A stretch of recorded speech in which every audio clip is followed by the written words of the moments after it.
Welcome everyone. Now part 5 of chemical kinetics and you are in channel study cell. Our topic is order of reaction.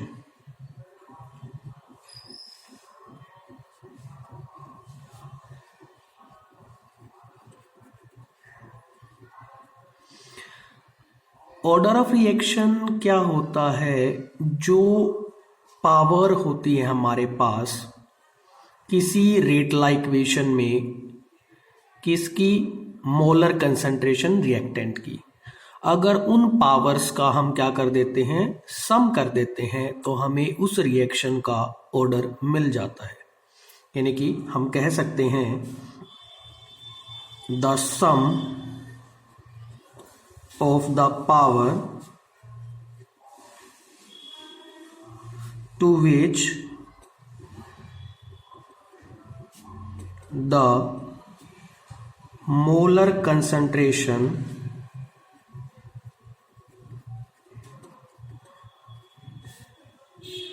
are raised in rate law expression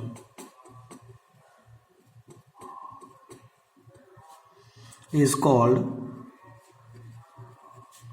order of reaction. Let's suppose हमारे पास एक reaction है. Let's suppose we have a chemical reaction A plus B gives you product. इसके लिए हम rate law लिखते हैं. Rate law जो हमने डिटरमाइन किया एक्सपेरिमेंटली और हमने फाइंड आउट किया, ए की पावर अल्फा बी की पावर बीटा. ये क्या हमारे पास रेट लॉ एक्सप्रेशन है. क्या है हमारे पास? ये रेट लॉ एक्सप्रेशन है जो कैसे डिटरमाइन किया जाता है? एक्सपेरिमेंटली. कैसे डिटरमाइन किया जाता है? एक्सपेरिमेंटली. एक रिएक्शन को देख के हम कभी भी उसका रेट लॉ नहीं लिख सकते. आगे इसको जैसे हम क्या करते हैं, सोल्व करते हैं, प्रोपोर्शनलिटी हटती है, क्या आएगा कि एक कांस्टेंट जिसको हमने क्या बोला है, रेट कांस्टेंट, ए की पावर अल्फा बी की पावर बीटा. ऑर्डर क्या होगा हमारे पास? Alpha plus beta. Alpha plus beta क्या है? Order of reaction. अगर इंडिविजुअली पूछ ले हमसे order with respect to A, तो क्या होगा? अल्फा. और अगर हमें से क्या पूछता है, order with respect to B, क्या होगा हमारे पास? बीटा होगा. और दोनों का सम कर देते हैं तो क्या हो जाएगा हमारे पास? दोनों का अगर हम क्या कर देते हैं, सम कर देते हैं, तो क्या होगा हमारे पास? ओवरऑल ऑर्डर ऑफ रिएक्शन जो किसके इक्वल होगा? अल्फा प्लस बीटा के इक्वल होगा. किसके इक्वल होगा? अल्फा प्लस बीटा के इक्वल होगा. हम क्या करते हैं, एग्जाम्पल लेते हैं. एग्जाम्पल एक रिएक्शन और है हमारे पास, 5 Br negative plus BrO3 negative plus 6H positive gives 3Br2 aqueous plus 3H2O liquid. अब हम इस रिएक्शन को देख के रेट लॉ नहीं लिख सकते, क्योंकि रेट लॉ कैसे डिटरमाइन किया जाता है? एक्सपेरिमेंटली डिटरमाइन किया जाता है. तो हमें इस रिएक्शन के लिए रेट लॉ गिवन रहेगा. रेट इज इक्वल्स टू के Br नेगेटिव की पावर 1, BrO3 नेगेटिव की पावर 1 एंड हाइड्रोजन आयन की पावर 2. ये क्या हमारे पास यहाँ जो इक्वेशन लिखी है, क्या हमारे पास? रेट लॉ इक्वेशन या फिर एक्सप्रेशन इसको बोल सकते हैं. अब इस एक्सप्रेशन की हेल्प से, रेट लॉ एक्सप्रेशन की हेल्प से हम क्या कर सकते हैं, ऑर्डर को डिटरमाइन कर सकते हैं. Order with respect to Br negative कितना होगा? आप पावर देख रहे हैं अच्छे से, कितनी पावर है Br नेगेटिव की? 1, ऑर्डर कितना होगा 1 होगा हमारे पास। Order with respect to BrO3 negative कितना होगा, आप पावर देख रहे हैं अच्छे से, कितनी पावर है इसकी 1, कितनी पावर है 1, तो इसका ऑर्डर कितना हो जाएगा 1। Order with respect to hydrogen ions, with respect to hydrogen ion, तो यहां भी आप पावर देख रहे हैं कितनी पावर हाइड्रोजन आयन की 2, तो कितना हो जाएगा 2, ऑर्डर कितना हो जाएगा 2 हो जाएगा। और पेपर में आपसे पूछ ले कि आप ओवरऑल ऑर्डर बताएं, क्या बताएं, overall order for the reaction. तो ओवरऑल ऑर्डर के लिए क्या करना, हमें सम करना होता है पावर्स का, तो सम कर लेंगे। Br नेगेटिव का कितना है 1, BrO3 नेगेटिव की कितनी है 1 और H पॉजिटिव कितनी है 2, तो टोटल ऑर्डर कितना हो गया 4, टोटल ऑर्डर कितना हो गया हमारे पास 4। इस तरह से हम क्या कर सकते हैं, रेट लॉ को देख के ऑर्डर को कैलकुलेट कर सकते हैं। नेक्स्ट जो टर्म हमारे पास है वो है molecularity of a reaction. Next term क्या है हमारे पास, molecularity of a reaction.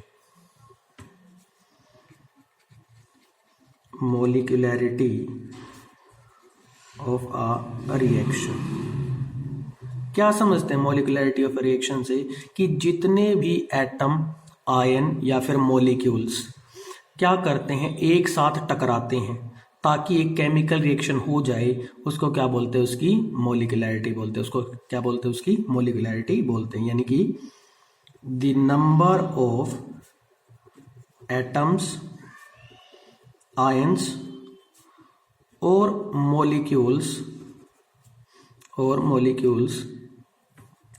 that must collide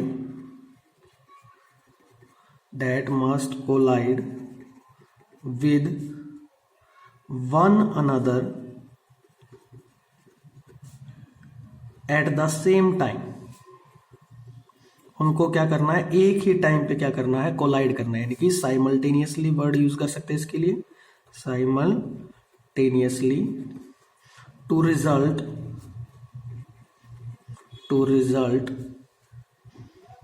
into a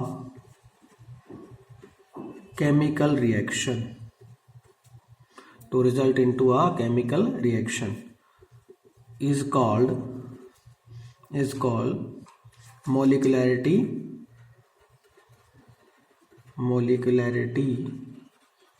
of a reaction। उसको क्या बोलेंगे, उसकी मोलिकुलरिटी हम बोल सकते हैं।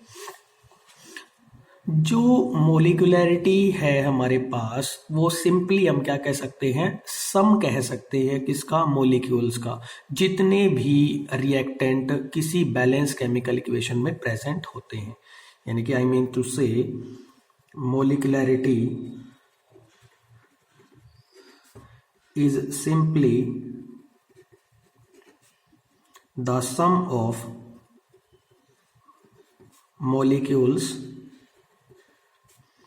of different reactant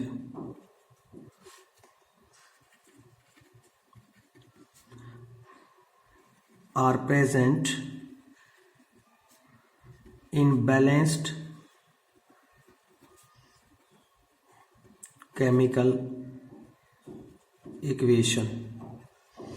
let suppose मेरे पास क्या एक एग्जांपल है, एक रिएक्शन है O2F2 gives O2 plus F2। तो यहां रिएक्टेंट के कितने मॉलिक्यूल हैं, एक मॉलिक्यूल है, तो इसकी मोलिकुलरिटी कितनी होगी, मोलिकुलरिटी ऑफ रिएक्शन कितनी है 1। और ऐसी रिएक्शंस जिनकी मोलिकुलरिटी कितनी होती है 1 होती है, उनको हम क्या बोलते हैं, यूनिमोलिकुलर रिएक्शंस बोलते हैं। क्या बोलते हैं उनको, यूनिमोलिकुलर रिएक्शंस हम बोलते हैं। एक एग्जांपल और ले लेते हैं, जैसे हमारे पास क्या है 2HI gives H2 plus I2। तो यहाँ कितने मॉलिक्यूल्स हैं हमारे पास, 2 मॉलिक्यूल्स है। कितने मॉलिक्यूल्स हैं, 2 मॉलिक्यूल्स है। इस टाइम पे इसकी मोलिकुलरिटी कितनी होगी, मोलिकुलरिटी ऑफ रिएक्शन, कितने नंबर ऑफ मॉलिक्यूल्स हमारे सामने आप देख रहे हैं 2 है, तो कितना हुआ 2। और ये इस टाइप के रिएक्शंस को क्या बोलते हैं हम? By molecular reactions. क्या बोलते हैं इसको? बाई मोलिकुलर रिएक्शंस इनको हम बोलते हैं। ऐसे ही जो हमने ऑब्जर्व किया है कि जो मोलिकुलैरिटी होती है वो आपकी 3 से ज़्यादा नहीं होती है, यानी कि प्रैक्टिकली हमने देखा है कि जो 3 मॉलिक्यूल्स ही हो सकते हैं वो क्या कर सकते हैं? एक टाइम पे एक साथ टकरा सकते हैं। उसके बाद जो पॉसिबिलिटी होती है मोलिकुलैरिटी की वो इससे ज़्यादा नहीं हो सकती। यानी कि जो मोलिकुलैरिटी है हमारे पास, मोलिकुलैरिटी इज नॉट ग्रेटर देन 3 से ज़्यादा मोलिकुलैरिटी हमारे पास नहीं हो सकती। एक कंसेप्ट और है, जो भी रिएक्शंस होती है हमारे पास, अगर वो एक स्टेप में हो जाती है, वो क्या हो जाती हैं? एक स्टेप में हो जाती है, तो उनको हम क्या बोलते हैं? Elementary reactions. उनको हम क्या बोलते हैं? एलिमेंट्री रिएक्शंस बोलते हैं। और जो रिएक्शंस हमारी एक से ज़्यादा स्टेप में होती हैं उनको हम क्या बोलते हैं? Complex reactions. उनको हम क्या बोलते हैं? Complex reactions. Those reactions which complete in one step are called elementary reactions, और सिंगल स्टेप रिएक्शंस उनको हम क्या कह सकते हैं? बोल सकते हैं complex reactions,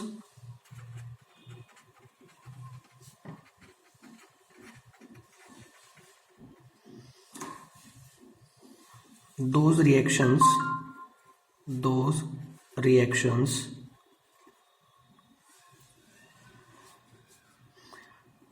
which complete in more than one step are called complex reactions। जो हमारे पास एलिमेंट्री रिएक्शंस होती हैं उनके लिए हम मोलिकुलैरिटी निकाल सकते हैं। उनके लिए मोलिकुलैरिटी का क्या है? सिग्निफिकेंस है। यानी कि molecularity is only meaningful to elementary reaction।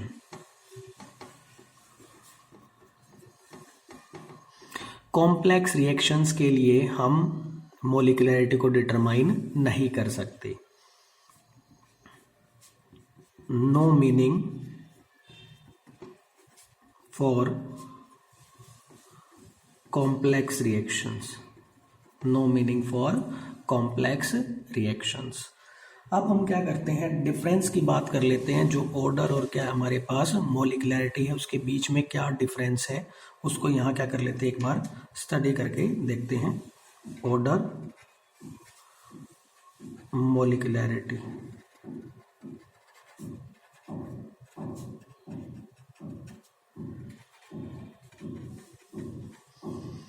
First जो डिफरेंस है वो क्या है हमारे पास? ऑर्डर और मोलिकुलैरिटी के बीच अगर हम बात करते हैं तो फर्स्ट डिफरेंस ये क्या हमारे पास? Sum of the power of molar concentration in rate law equation, in rate law equation. और ये क्या हमारे पास? It is the number of atoms, ions और molecules that must collide with one another simultaneously। क्या है? एक साथ कोलाइड होना इनका क्या है? जरूरी है। simultaneously so that a chemical reaction occurs, ताकि एक केमिकल रिएक्शन हो जाए। जो हमारे पास ऑर्डर होता है, order can be zero as well as fractional. Order हमारे पास जीरो भी हो सकता है और फ्रैक्शनल भी हो सकता है, लेकिन molecularity can't be zero and fractional. ना ही जीरो हो सकती है और ना ही फ्रैक्शनल हो सकती है। कौन? मोलिकुलैरिटी। जो हमारा ऑर्डर होता है उसको हम कैसे डिटरमाइन करते हैं? Experimentally. It can be determined experimentally. कैसे डिटरमाइन करते हैं? एक्सपेरिमेंट की हेल्प से।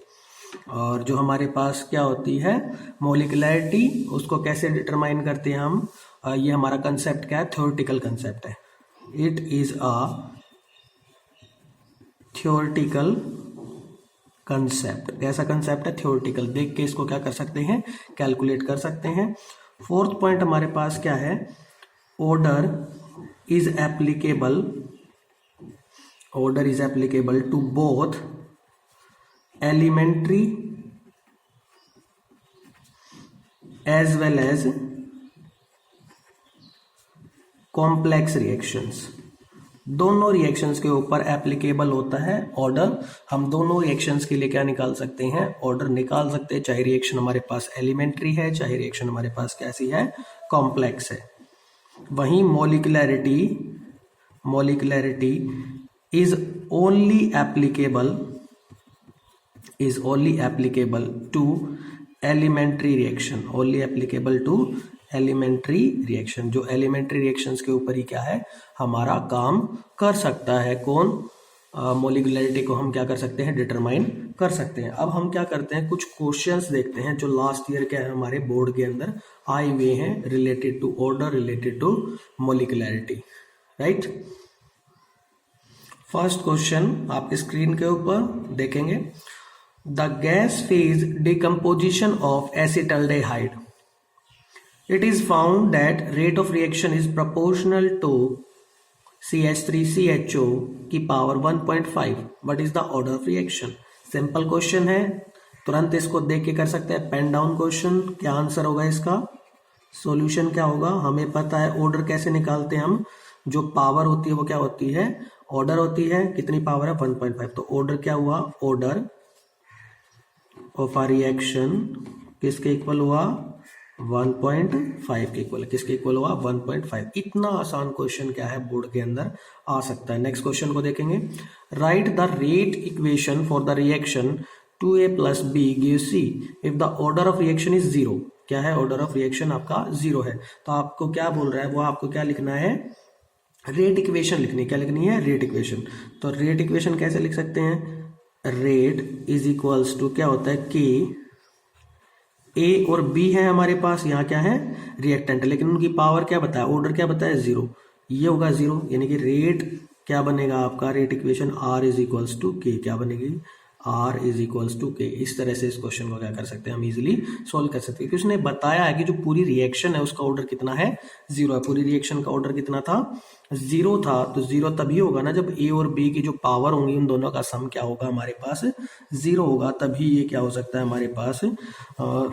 वैल्यू जो रेट ऑफ रिएक्शन की है वो किसके इक्वल होगी? रेट कांस्टेंट के इक्वल होगी। नेक्स्ट क्वेश्चन नंबर 3 आप देखिए। सिंपली आपसे क्या पूछ रखा है? ऑर्डर ऑफ रिएक्शन, जो सीबीएसई 2011 में पूछा गया है, 2012 में भी, और दिल्ली का एग्जाम 2011 में भी ये क्वेश्चन को पूछा गया। क्या होता है ऑर्डर ऑफ रिएक्शन की बात करें? The sum of powers to which the concentration of reactants are raised in rate law expression is called order of reaction. ठीक है। नेक्स्ट क्वेश्चन आपके सामने, question number 4। For a reaction Cl2 + 2NO gaseous gives 2NOCl gaseous. और ये question आपका CBSE 2007 में आया हुआ है। Rate law expressed as rate is equal to K Cl2 की पावर 1 NO की power 2। What is the order of reaction? Simply पूछा है, ऑर्डर निकालना है आपको। तो इस क्वेश्चन को कैसे करेंगे? Order with respect to Cl2 कितना है? 1। Order with respect to NO कितना है? 2। तो ओवरऑल ऑर्डर क्या होगा हमारे पास? ओवरऑल ऑर्डर क्या होगा? 1 + 2 दैट इज 3। तो इसका ऑर्डर कितना होगा? 3 होगा। इसका ऑर्डर कितना है? 3 है। इस तरह से इस क्वेश्चन को हम कर सकते हैं। नेक्स्ट क्वेश्चन देखिए, for a reaction A to B, reaction becomes 27 times. Reaction becomes 27 times when concentration of A is increased 3 times. What is the order of reaction? आपसे क्या पूछ रहा है वो order of reaction के बारे में पूछ रहा है। इस तरह का क्वेश्चन भी आपका क्या है, CBSE 2006 में आया हुआ है। ये क्वेश्चन क्या है, NCERT एग्जाम्पलर का। किसका है? NCERT एग्जाम्पलर का है। इसको क्या मानते हैं, लेट सपोज, क्वेश्चन को कैसे शुरुआत करते हैं हम, रेट क्या होती है हमारे पास, K हम क्या मान लेते हैं, A की पावर N। हमें नहीं पता कि उसका ऑर्डर कितना है, इसलिए क्या मान लेते हैं, N मान लेते हैं।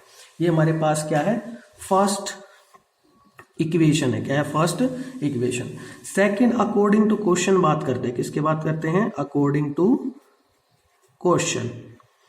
क्वेश्चन के अकॉर्डिंग क्या बोला उसने, आपकी रेट क्या हो चुकी है, 27 टाइम्स हो चुकी है। रेट कितनी हो चुकी है? 27 टाइम्स। जब क्या करते हो आप, ए को क्या कर देते हो, 3 टाइम्स। ए क्या बन जाती है आपकी, 3A बन जाती है, 3A।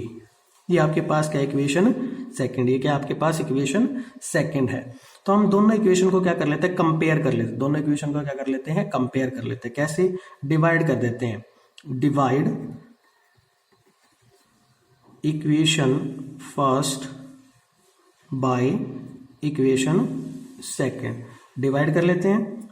आर की पावर ए की पावर एन, 27 आर के 3A की पावर एन। के से के क्या होगा, कैंसिल आउट हो जाएगा। के से क्या होगा, कैंसिल आउट। आर से आर क्या होगा आपका, कैंसिल आउट। क्या रिजल्ट बनेगा, रिजल्ट क्या बनता है हमारे पास, जब हम यहाँ क्या करते हैं, कंपेयर करते हैं। यहां लिख लेते हैं साइड में। ये हमारे पास क्या है, 1/27 A की पावर n, और मैं इसको कैसे लिख सकता हूँ, 3 की पावर n और A की पावर n लिख सकता हूँ इसको। यहाँ से ये दोनों क्या होंगे, कैंसिल आउट। कंपेयर कर लेते हैं, ऊपर चला जाएगा 3 की पावर n, ये 27। कब ये दोनों वैल्यू इक्वल हो सकती है, जब n की वैल्यू कितनी हो, 3। n की वैल्यू कितनी हो, 3। यानी कि ऑर्डर क्या होगा हमारे पास, ऑर्डर ऑफ आर रिएक्शन कितना हो गया, ऑर्डर ऑफ रिएक्शन 3 हो चुका है। ऑर्डर ऑफ रिएक्शन कितना हो चुका है, 3। हमने यहाँ क्या किया, कंपेयर किया। 3 को हम कितनी बार n से क्या करें, वैल्यू पुट रखें। अगर मैं यहाँ 3 रख देता हूँ तो 3 इंटू 3 कितना हो जाएगा, 27। तो n की वैल्यू कितनी हुई, 3। इस तरह से हमने क्या किया, इस क्वेश्चन को यहाँ सॉल्व आउट किया है। अब आपके लिए क्या है, 2 क्वेश्चंस हैं, उनको आप क्या करेंगे, सोल्व तो नहीं कह सकते, जस्ट क्या है वे कंसेप्चुअल क्वेश्चंस हैं, हायर ऑर्डर थिंकिंग स्किल्स के क्वेश्चन है। उनका जवाब आप क्या करेंगे, मेरे को कमेंट सेक्शन में डालेंगे। आप क्वेश्चन को अच्छे से देखेंगे, रीड करेंगे, और उसके बाद हम क्या करेंगे, आज का जो ये वीडियो लेक्चर है इसको यहाँ स्टॉप कर देंगे। क्वेश्चंस अभी आ जाएंगे आपकी स्क्रीन के ऊपर। First question, the rate law for the reaction rate is equals to K A की पावर 1 बी की power 3/2। Can the reaction be a elementary process? Explain. आपको बताना क्या, ये रिएक्शन जो आप पर दी गई है ये एलिमेंट्री रिएक्शन है, और है तो क्यों है, और नहीं है तो फिर क्यों नहीं है, ये आपको यहां बताना है। Second question, for a zero order reaction will molecularity be equal to 0? Explain. क्या अगर हमारे पास जीरो ऑर्डर रिएक्शन है तो उस केस में मोलिकुलरिटी 0 के इक्वल होगी? अगर हाँ तो क्यों, अगर नहीं तो फिर क्यों? तो आप इन दोनों को जो जवाब है वो हमें कहाँ देंगे, कमेंट्स के अंदर डालेंगे, जो कमेंट सेक्शन है। और बहुत ही सोच समझ के इन दोनों के आपको जवाब देने हैं। काफ़ी ज़्यादा क्या है, इनको हम बोल सकते हैं कंसेप्चुअल क्वेश्चन है, और सिंपल क्वेश्चंस तो आप देख ही चुके हैं। जो नेक्स्ट वीडियो लेक्चर होगी उनके अंदर क्या करेंगे, हम integrated rate equation for first order और जीरो ऑर्डर रिएक्शंस के लिए क्या करेंगे, सोल्व करेंगे उसको, और फिर हम न्यूमेरिकल पार्ट की तरफ आगे जाएंगे। और जिन्होंने इस चैनल को सब्सक्राइब नहीं किया है, कौन सा चैनल हमारा, स्टडी सेल, चैनल का नाम क्या है, स्टडी सेल, वो इसको क्या करेंगे, सब्सक्राइब करेंगे। क्या करेंगे, सब्सक्राइब करेंगे। आज के लिए इतना ही। Thank you very much.